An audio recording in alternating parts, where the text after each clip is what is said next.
法务部调查局干部训练所办理调查班第58期自行车挑战加骑摩的参访活动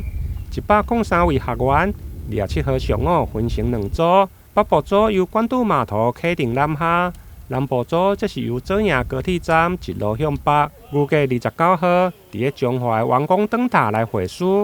南部组伫副局长刘富兴的督导，27号下午先到台南安平渔港的管制平台进行净滩的活动，响应政府环境保护的政策。我们虽然是在台湾这个台湾这个岛，那我们也是这个地球村的一员。我们都知道，地球目前的这个空气污染非常严重。那我们骑脚踏车最主要就是让我们的学生骑脚踏车它不产生任何污染，但就可以骑脚踏车。我们每踩一步，就让我们对我们这个土地更认识一步。所以我们从南北互相骑这个脚踏车，在中部集合。我们最主要的希望我们学生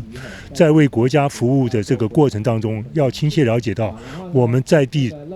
百姓的他的需求，我们的台湾的西部海岸的状况我们的重要的关键基础设施，因为这是我们的工作